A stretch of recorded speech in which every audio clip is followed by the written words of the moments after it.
Hi, and welcome to 66 Days to Success. I'm Jeff Ondash, and I hope everything in your life is going great. Lately, I've been getting a lot of emails about weight loss and people having trouble sticking to their diet, sticking to their exercise regime. We all started back in January trying to lose that weight, get in shape, but we always fall off the wagon, and then life gets in the middle of everything, and then we don't follow through with that goal. So I went right to the source. I went to the St. Elizabeth's Mercy Hospital to their weight loss clinic management place. And I talked to Dr. Joseph Martin and a dietitian, Kim Triveri. And they gave me some really, really good advice. In fact, we interviewed them, and you're going to see that in a minute or so. But I just want to talk about the whole idea of weight loss, the whole idea of an exercise plan, and how difficult that is. Don't feel bad when you fail. One thing the doctor says in this interview is very, very poignant. He says that when you go and attempt the goal of losing weight or getting in shape, it is more psychological than it is physical. Think about that for a second. We don't really fail because of a physical thing that happens to us. We fail because psychologically we give up. And that's where they can help you. Weight loss especially, it's not so much about the calories you take, but it's a lot of it has to do with the amount of sodium and sugar. And that's where a dietitian like Kim Triveri is going to help you out tremendously. So if you're having some problems with weight loss, please, please watch this interview. You're going to gain an awful lot out of it. And hopefully it'll help you down the road during your 66 days, the hardest part of goal setting, to get through that and attain your goal, whichever amount of weight loss that is, or however you want to get into shape. If you're working for a marathon or just trying to overall physically look better and feel better about yourself. This is a great interview. So Dr. Joseph Martin and Kim Triveri, a dietitian and a surgeon. We're going to take you through exercise, diet, medical help, psychological help, all the way through bariatric surgery. It's a great interview. Sit back and enjoy it, and take care. We'll be right back.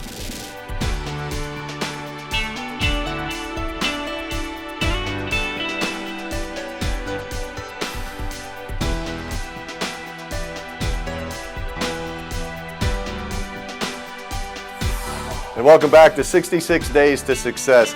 I'm here with Kim Triveri. Did I get it right? Correct. Registered dietitian, and Dr. Joseph Martin. You're a surgeon here at Mercy St. E's. Yep. And we're going to take you through every step of attaining your goal of weight loss. We know this is not easy. We know that this is a very difficult thing, but you finally have now made the decision, the conscious effort to lose some weight, to go on that diet. And we know that through many studies that it takes 66 days to form a habit within your body. That's why we call the show 66 Days to Success. It takes you that long to get that habit to where you could get past the point of failing or maybe eating something that you shouldn't have and then quitting. Once you get to that 66-day time frame, you're ready to continue on with your goal, and it's easier to make it. So Doc, you do surgeries here, and you're on the extreme end of the weight loss part. So Kim, we're going to start with you a little bit and talk about somebody who has just made the conscious effort to lose some weight. Let's talk about some foods, first of all, and that are not really good, that really set us on a bad pattern when we're trying to diet. I would have to say a lot of empty calorie foods. I would say the average American takes in 19 teaspoons of empty calories from sugar consumption alone a day. And so we find those empty calories a lot of times in carbonated beverages, pops, fruit juices, Gatorades, sugary roll-ups, even dried fruit. Dried fruit is coated in sugars. Canned fruits are also empty calories that we're taking in, and just junk food consumption alone. Cakes, cookies, pies, donuts are the things that we want patients avoiding. If you look at those 19 teaspoons of sugar that you take in on average, that's 300 additional calories a day that you're consuming from empty calorie consumption. And the average female should only take in 6 teaspoons of sugar a day from empty calories, and the average male 9 teaspoons of sugar a day from empty calories. So if you drank 1 can of pop, what does that equate to? 1 can of pop is I believe, 150 calories, and 1 teaspoon of sugar is equal to 4 grams. So there is close to, is it 10 teaspoons of sugar that you're taking in? With 1 can of pop. Wow. And I wanted to start out with that because that's the hardest part, it seems to be, for when we go on a diet. I know it is for me, and I struggle when I go up and down by 5 to 10 pounds very easily, and I think I blame a lot of it on age, just metabolism or whatever. And I don't, is there any truth to that, Doc? Sure, definitely, as the body ages. I'm going to be 15. Well, I just turned 59, and I could put on 3 or 4 pounds in a day, but I can't lose 3 or 4 pounds in a day like I used to be able to. So let's talk about the 3 weight loss approaches now, and you both can answer any time on these. There are 3. There are Diet and exercise. One thing we say at St. Elizabeth St. Joseph Surgical Weight Loss Center is that we treat the individual person walking in. So when a person walks in, you have to see what their past medical history is, what their current weight is, what their expectation is to get down to healthy weight. And so based on that, you would look and evaluate, are they appropriate for diet and exercise? Maybe diet and exercise isn't enough. Maybe they need to try a medical weight loss program. So then are they appropriate for maybe like the reshaped balloon? Or are they appropriate for surgical weight loss? So there are many different, and what you're saying is it's a case-by-case basis, no 2 are alike. So if Susie wants to lose 10 pounds and Jimmy needs to lose 50 pounds, 2 totally different animals there. Exactly. And for each person, like Kim was getting to, there's a specific pathway that'll suit them best. Let's just say, even as a surgeon, I don't push everybody towards surgery. I think it's for a very select group of people trying to lose weight when surgery is the answer. There's a lot of other ways. And a lot of times it's just little tweaks in diet and exercise that can help really find the right way to get to the goal that they want to be at. So if someone comes in to see a doc and they just have it in their mind that I'm just going to go in and get surgery, I need to lose 75 or a bigger amount of weight. Before that happens, you try the alternatives, the first and second steps before you actually say, hey, we're just going to go ahead and do surgery. Oh yeah, it's a long process to get from consultation to surgery.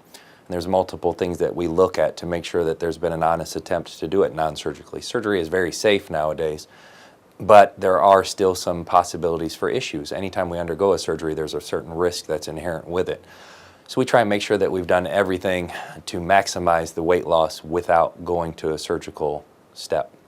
And along with that, but first you try the diet and exercise plan and try to modify their lifestyle and their eating habits, Kim. Again, that's huge. I know myself. I've got a Pepsi set in my car right now. I know it's bad, but it's just one of those things that I can't stop. And I stepped on a scale this morning and I know I need to lose 5 pounds, and what do? I grab my Pepsi, and I know there's a ton of sugar in it, but that modification is very, very difficult for some people, especially to do it on their own. So that's why it's so important maybe to consider talking to a dietitian and also a surgeon and some professionals when they try to attain their weight loss goal.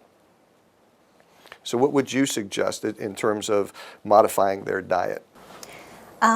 We look at 5 keys to success. So one of the things is a patient has to come in and has to set very realistic expectations. They cannot just come in and say, I want to lose weight.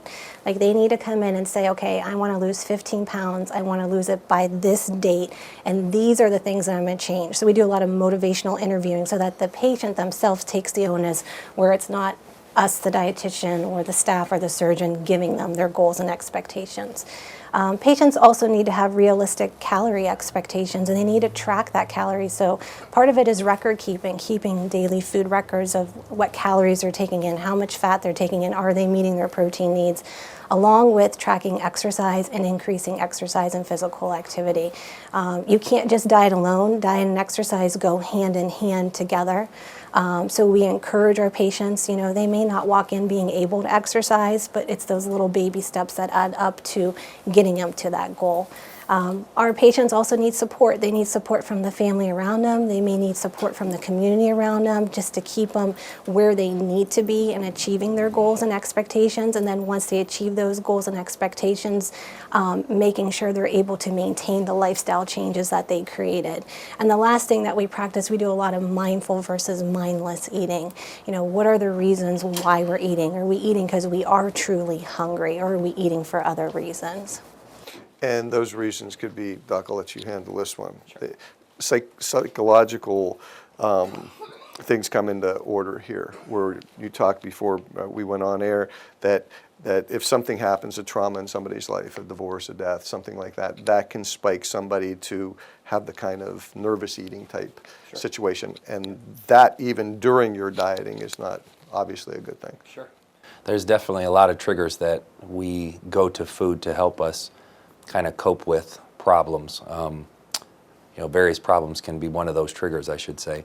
And so when we get, I think the biggest thing with when you have one of those triggers and you fall kind of into that area where you're eating for other reasons to kind of comfort yourself, those happen to every one of us. It's understanding those, realizing what you're doing, and then kind of getting into a different way of coping with that problem. And so we look into a lot of those things whenever we go see somebody through consultation. We have them see a psychiatrist too to make sure that there's not dependence on food for some of those coping measures. So is that anyone who comes in, or is that just maybe an extreme case where you're talking about a very big weight loss? Or no, anyone that comes in, we make sure that they have a psychological evaluation to kind of make sure there's not a food dependence or addiction that can really be passed on to something else, especially if we move into a surgical weight loss measure or a pathway where they no longer can have that food. They might go into other addictions or push that addiction into other substances. Okay. Kim, when we're talking about diet and someone decides they've made that conscious effort, now they're going to try to set the goal, and they didn't come here or to some place like this, and they've made that conscious effort to lose that weight. How important is it to have help of a dietitian versus trying to go it alone on your own? What's the possibility of failure versus success when they have somebody like you on their side? I think a lot of it is the accountability. A lot of my patients that I work with, it's the coming in and having to see somebody, having to get weighed, having someone there to answer those questions. The one thing that I tell all of my patients is, like, you have to be on top of your game as a dietitian, because nutrition changes by the second.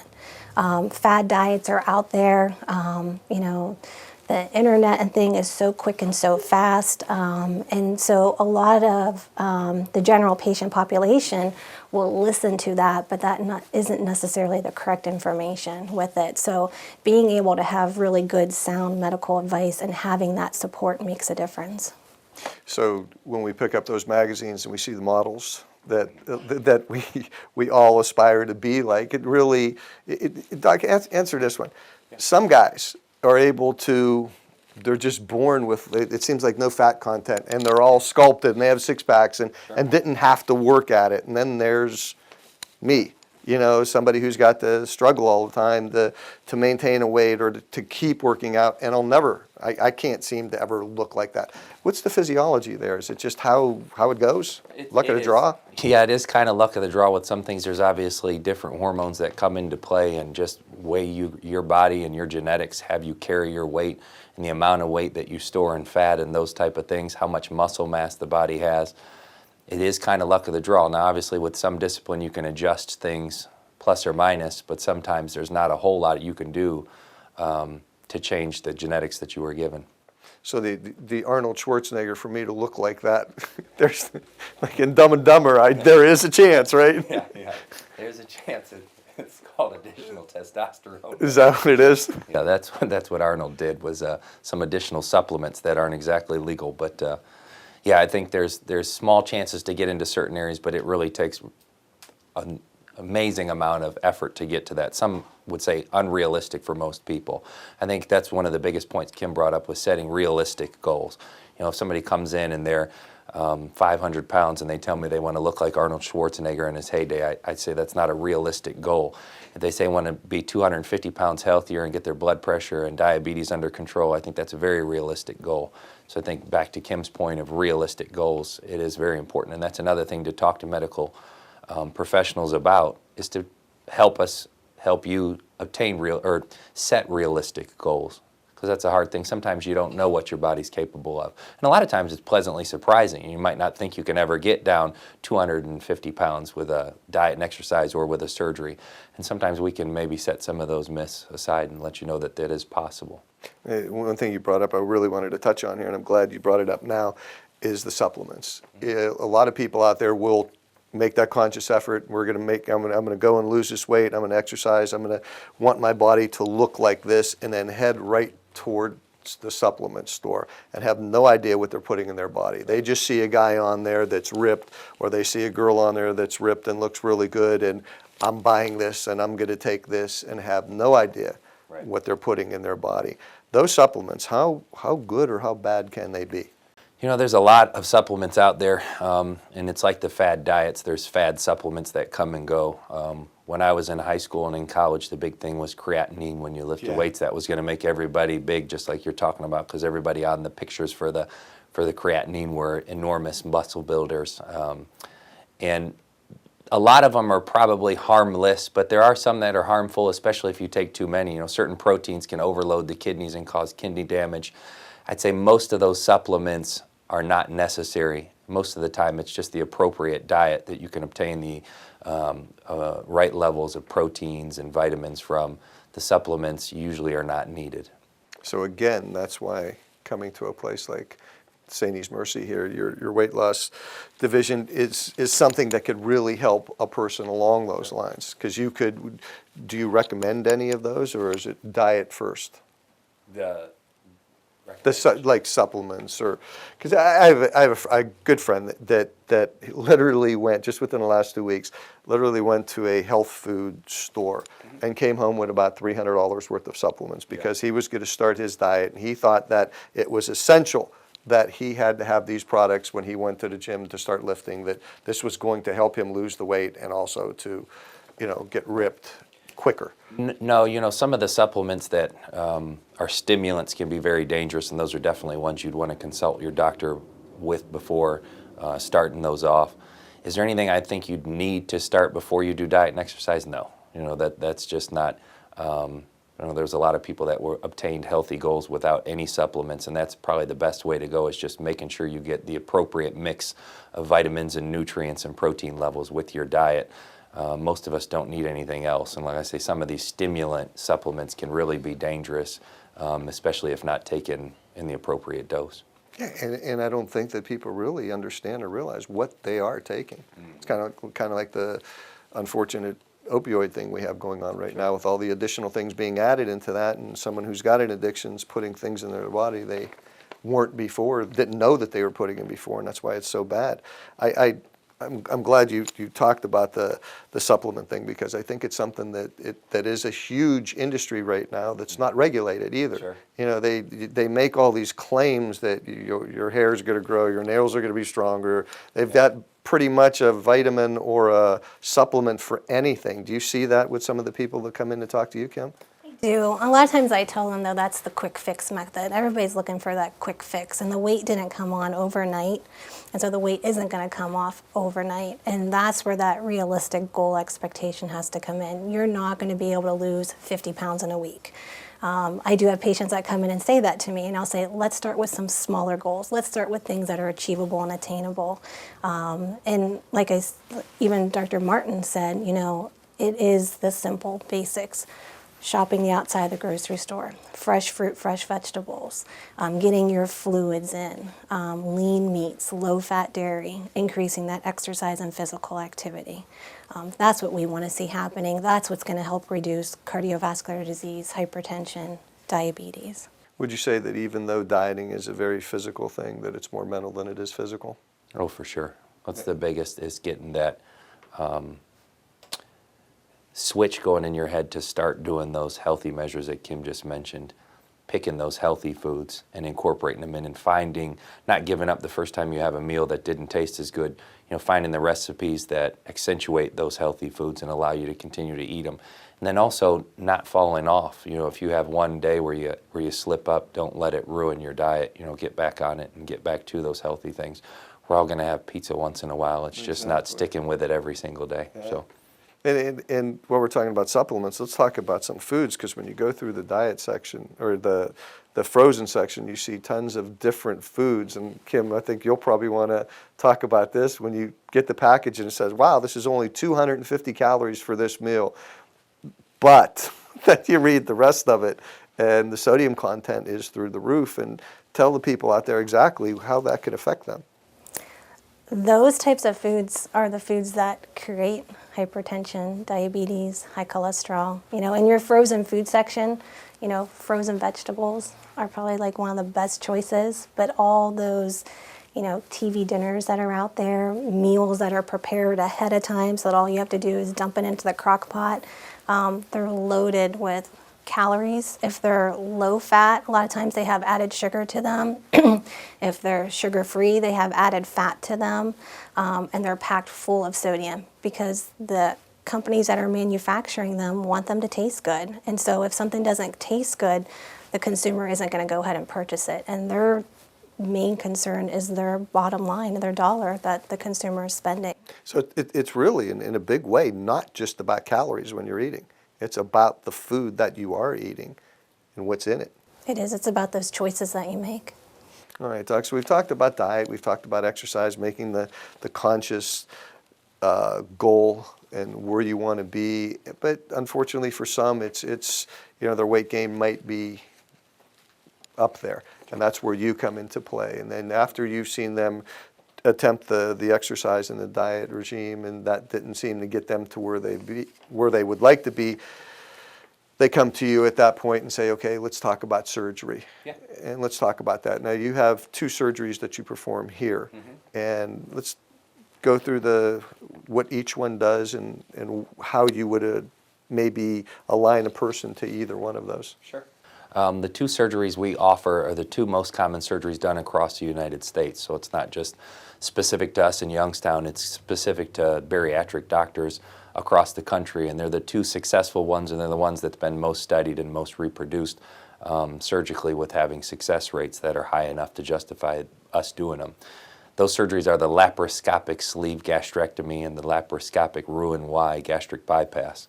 The sleeve gastrectomy is basically taking the stomach, which allows us to eat a lot. That's the first part of our gastrointestinal tract past the swallowing tube. It's a very large storage reservoir, and what we do is make that storage reservoir a lot smaller. So what it allows for is for you to eat smaller, more frequent meals and be satisfied eating those smaller, more frequent meals. So you lose weight because it restricts how much you eat.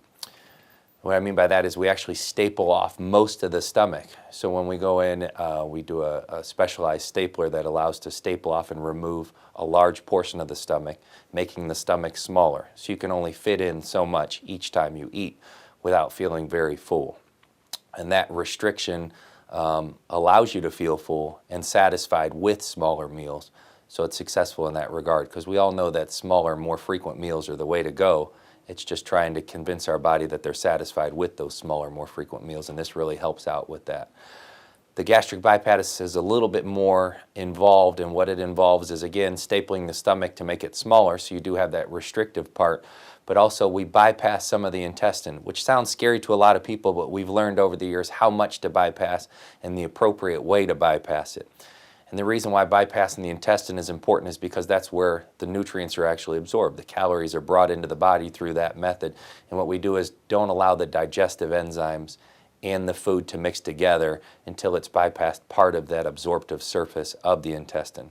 So you eat less, not all of it is absorbed, and so you lose weight by 2 means with the bypass.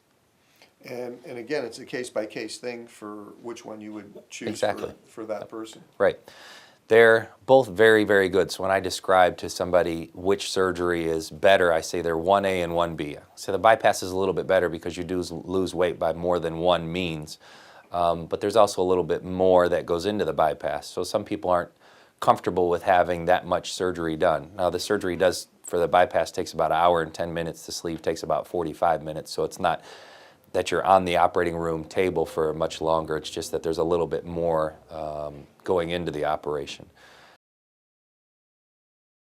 One person towards a sleeve or a bypass. Most of the time I leave it up to the patient. Things that would make me sway them more towards bypass or sleeve would be if they have really bad diabetes where they're on insulin. I kind of push them more towards the bypass, and there's a bunch of studies that have been done throughout the country that has shown that the bypass is a little bit more successful for diabetic patients.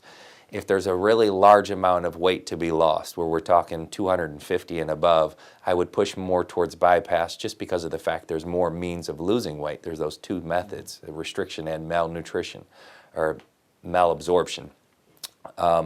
With the sleeve, I push people towards the sleeve who have had multiple surgeries before and may have a lot of scar tissue inside their abdomen.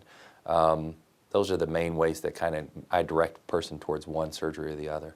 And the surgery today for either of those two methods is way different than it used to be. Yes, sir. It's a lot shorter in length because of the. About how long ago was the first bariatric surgery? How long has it been going on? It's been, I think the first surgery was done over 40 years ago. I have to Wow, look. that We long? have that. We were just looking.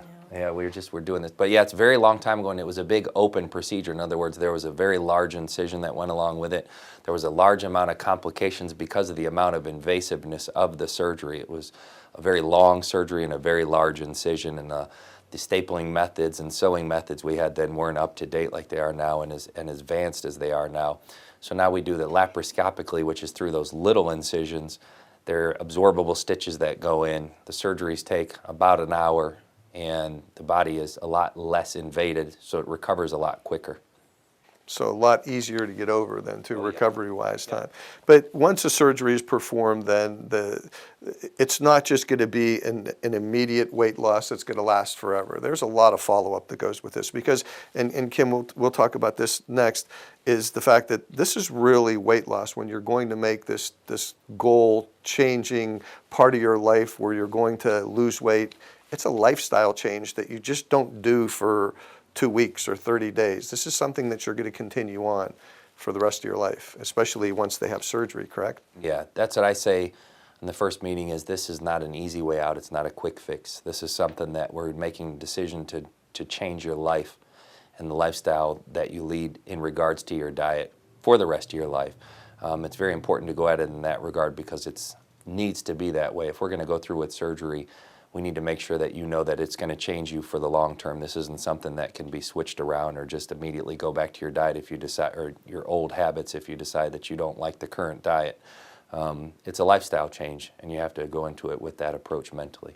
I bet you it's got to be pretty fulfilling for you, though, 6 months down the road after the surgery to see a patient walk in here looking like a totally different person. That's the honest reason why I decided to go into bariatrics was coming through this office with Dr. Woodruff, my mentor, was seeing how successful people were and how happy people are with being able to change their body and then just getting healthier from that regard. So seeing it with Dr. Woodruff, the short term where they're starting to see the weight loss, intermediate 6 months like you just spoke of where they're really seeing a large amount of weight off, a year where they're approaching their goals, and then several years where they've kind of changed their life and the things they do are completely different than when before they had met us. It's really just pretty amazing to see that whole growth throughout the process. But then you can continue to see them for follow-ups years down the road even, just to make sure that everything's still on the straight and narrow for them. Yep, we see them 2 weeks after surgery, 6 weeks after surgery, 3 months, 6 months, a year, 18 months, 2 years, and then every year thereafter. So it's something where we develop a personal relationship and we can follow you throughout the rest of your life to touch in and keep seeing the success story, but then to also make sure that if any blips are in the road that we can get you back on the right track. And it's really kind of unfortunate because we talked about this before, about just the physiology of a person and how everybody's different. And some people, through hereditary or whatever, they just are large and have put on weight on top of that. And they get to that point where they need your service. But there is an answer. It's not, you don't have to be this way the rest of your life. If you truly want to lose the weight, you can. Have you ever run into a case that for some reason people can't, there's a medical reason why people can't lose weight? Yeah, there definitely are some medical reasons why the metabolism could be very slow. It does always come back to calories in, calories burned. So there should always be a limit, but there are certain predisposing medical conditions that can cause you to have a lot harder time to lose weight and almost make it seem impossible. But but you can do it. Once you have the mindset that you have decided that you are going to go on this diet, exercise, get yourself in better shape, and lose weight, you can attain the goal that you want to. It might not be easy, and it's going to take some time, and it's a heck of a commitment, and like we said, a lifestyle change. Yeah. But through all the things, through diet and exercise, all the way through surgery, a person can get to the point, the goal that they want to achieve. For sure. And how do they do that when they come to you, Kim? What do they do? What's the first step? You know what?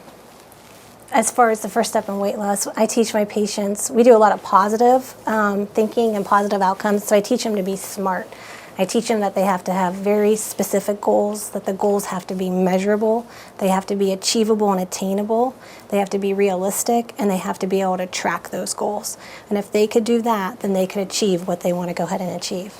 It's very important, especially during that first 2-month period where it's so easy to not do it. But once it becomes part of your, a habit in your lifestyle, it's much, much easier to attain.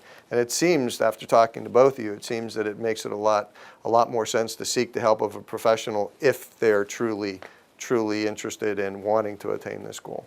Because what you can do for them by giving them probably a diet plan to follow, teaching them about the foods, like we talked about, the dinners, that the sodium content and the sugar content is just absolutely probably doing, you might have a less calorie count there, but it's doing just an adverse effect in terms of losing weight. So dietitian is a very, very good person to see when you're starting your diet. Yeah, I think a dietitian is huge, and there's not a time I hear Kim talk where I don't learn something myself from her. There's very specific knowledge that she knows that, and like she said, it changes all the time, every day. There's different things get added in, and somebody who's up to speed with that can kind of get rid of some of the myths we see in magazines and on the front and back of these supplement containers. She can kind of steer you straight in a lot of those things that you might not otherwise know. And then it all comes down to one thing, and that's the mindset. Yeah. It's just got to be something that the person really, really, really wants to do. Nobody could want to lose weight for you. A lot of people say, man, I'll help you, I'll do this, but it's got to really come down to the person's want and that desire to go out and attain that 5 pounds or 50 pounds or whatever it is. Have you seen surgery? What's the biggest weight loss that you've seen without going to surgery? We had a gentleman who started with me and was interested in surgery but wasn't 100% sure it was for him. We kind of spoke more about the specifics of surgery to kind of give him a little bit more information and educate him a little bit more because he was nervous about those specifics. And in that process, he met with Kim and started losing some weight, and he lost about 75 pounds. Actually, for a long period of time, was not even contemplating surgery. So he did very well with losing his weight. On his own. Just Kim, yeah. And it wasn't an easy process, probably. I'm sure it took a while to get there. It doesn't, like you said, Kim, it doesn't. You didn't put all that weight on overnight, so you're not going to lose it overnight. And boy, it's just, we just love food. We're surrounded by it. I mean, look at all the ads, the advertising, the television commercials, everything we see that just show us that food is supposed to be such a social thing when really it's supposed to be just something to keep your body sustained. But we've turned it into something else. Yeah, unfortunately. One of the cliches I always hear now and kind of punchline people say about weight and eating is they think Kevin Love said it with the Cavs, as he said when he lost all his weight, he's learned to eat to live, not live to eat. Yeah. That's kind of a truism that follows through, and a lot of us fall into that where we kind of live to eat. We look forward to each meal and what we're going to have and how we're going to do it. I don't think that's wrong as long as we're picking the right foods, but it's more of a case of, there should be other parts of life that we think about other than just the food that goes in. Yeah, there's the old work to live, not live to work thing too. The same way. We got to find somehow find the balance in there. But the positive thing out there is there are a lot of different options. Diet, then medical attention, and then if none of that seems to be the right way, then come and see you, doc, and you can help them with 2 different types of surgery right here. Talk about the clinic a little bit, and then either one of you could answer this. Just tell us a little about the clinic and the hours here and what you do and how they could come and see you. Well, we're the St. Elizabeth St. Joseph's Surgical Weight Loss Center. We're a Mercy Health facility. We started back in 2002 doing weight loss surgery. We're here Monday through Friday from 7:30 until 4. It's a wonderful clinic. Like, I can't say enough. I've been here since we started in 2002, and it's kind of an exciting field to work in. Like, our patients become our family because we see them so frequently, and so not only do we do maybe a husband and wife, but now their kids are coming back, or their brothers and sisters are now having surgery. So they become part of that whole family, and we have a team approach, which is nice. So we have wonderful surgeons here. We have a bariatric nurse. We have several staff who have had the weight loss surgery, and we have a group of psychologists that we work with. I think the psychologists, that's something I really didn't consider, but that is a very, very big thing, because this is such a psychological thing. Oh, yeah. When you step on that scale every day after you run 3 miles the night before and you put on 0.3 of a pound, or and you just it's frustrating, and as you get older it becomes more frustrating, and it's easy to quit, and it's so psychological. So I can understand why a psychologist is such a great asset for you to have here. Definitely. All right, well, that's going to do it for this edition of 66 Days to Success. I hope that you learned something today, and I'm sure with Kim and Doc here telling you all about the different levels with diet and then medical and then surgery, there is a way. You have no excuse not to attain your goal. There's no reason to quit because of because you can't do it. You can do it. It all comes up to here, and then it comes up to the effort. And these are two people here, and there's a lot of other people out there that can help you get to where you want to be. We're going to end this segment right now. Doc, thank you very much. It was a great learning experience for us. Hopefully you're going to give them a call if you need some help, and they're going to get you on the right way. And Kim's going to give you a great diet plan to follow and teach you about all the bad foods. And if a huge weight loss is somewhere down the road for you after the first two methods don't make it, then Doc is going to help you the rest of the way. We're going to be right back and finish up the show with a little bit more on 66 Days to Success.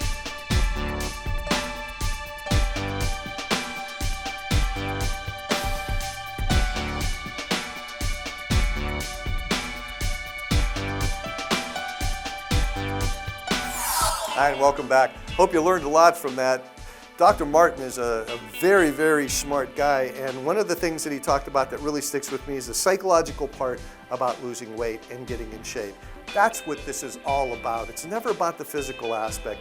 It's about being smart, educating yourself, and having the will and the desire to go through and attain your goal. So once you have come to the point when you realize and you have accepted the fact that I want to do this, I'm going to go through and I'm going to accomplish this goal of this weight loss or to get back into shape.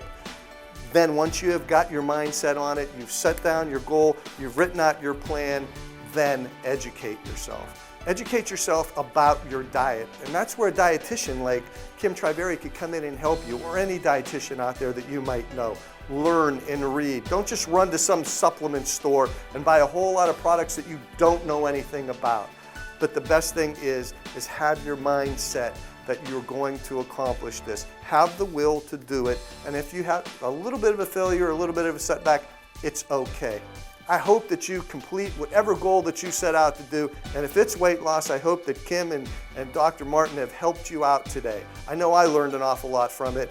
And we will see you again real soon with another great episode of 66 Days to Success, and hopefully we'll be able to help you out even more in no matter what goal that you're trying to be successful at. You have a great week, you have a great month, and you have a great life. We'll see you later.